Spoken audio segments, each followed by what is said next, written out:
Semoga kalian semuanya menjadi ahli surga. Amin. Terima kasih untuk kesempatannya, khususnya kepada Bunda Nuris yang ternyata belum lupa sama saya. Saya kira gara-gara pandemi Bunda Nuris sudah lupa sama saya. Akhirnya saya ngambek, saya bilang saya nggak mau lagi ketemu Bunda Nuris.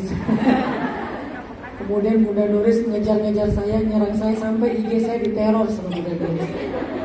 Ustadz harus ke Hongkong, Ustadz harus ke Hongkong, di komen, di DM, di WA.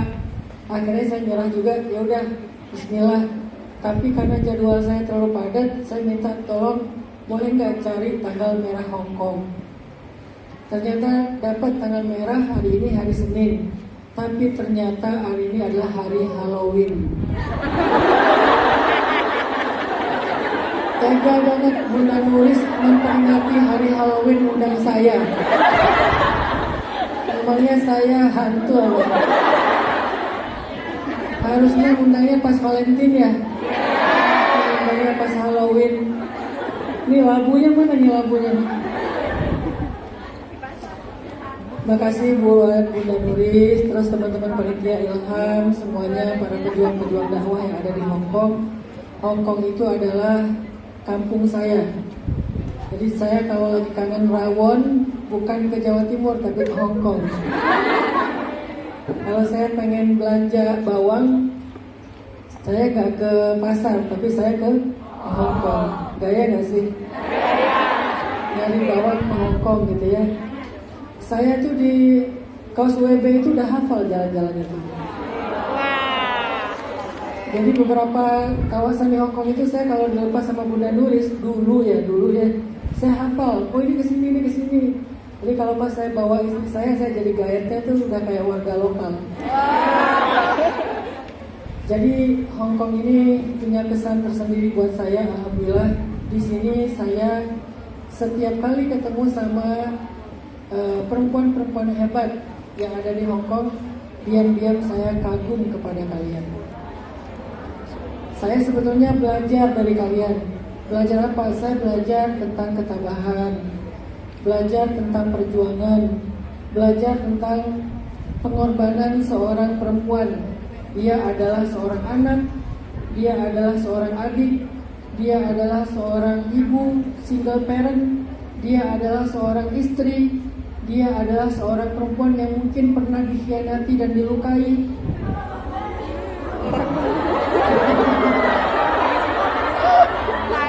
Dengan segala masalah dan background ujian kalian, saya respect sama kalian. Maaf ya, saya nggak bisa mengungkapin kata-kata yang romantis karena saya tipe orangnya itu lempeng ya. Jadi buat saya respect itu mewakili rasa kagum saya. Saya belajar dari kalian. Kalian adalah para pejuang yang sedang berjihad fisabilillah. Amin. Berjihad untuk menafkahi anak, menafkahi keluarga, menafkahi orang tua dengan nafkah yang halal. Amin. Maka pesan saya, jangan kotori jihad kalian dengan hal-hal yang tidak diridhoi Allah. Jangan kotori dengan apa? Garangan.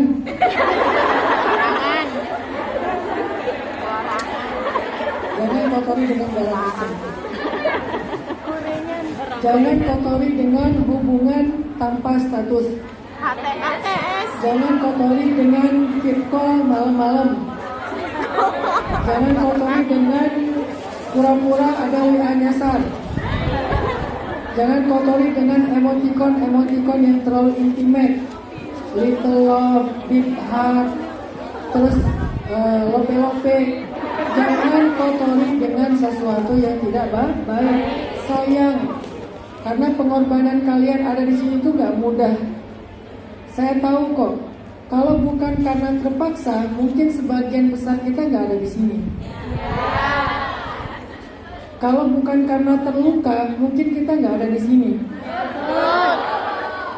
Kita di sini tuh bukan gampang dan mudah. Kita di sini tuh dengan kondisi menahan rindu terhadap keluarga, mulai agak bingung dan khawatir terhadap anak-anak yang ditinggalkan. Apalagi punya suami yang ditinggalkan LDRan, khawatir apakah dia akan setia dan seterusnya. Kadang-kadang mulai curiga, kenapa WA saya nggak dibaca-baca padahal dia online terus. Semua pengorbanan itu nggak mudah. Dan pengorbanan itu menjadi sesuatu yang sangat mulia di sisi Allah. Tapi jangan kotori dia dengan apa tadi? Jangan dikotori dengan sesuatu yang melenceng dari agama Allah. Baik, hari ini teman-teman kita pengen belajar tentang salah satu rukun iman yang keenam. Apa dia? Beriman kepada takdir. Apa itu takdir? Takdir itu semua yang terjadi di dalam kehidupan, di langit ataupun di bumi, yang besar ataupun yang kecil, semua itu disebut dengan takdir.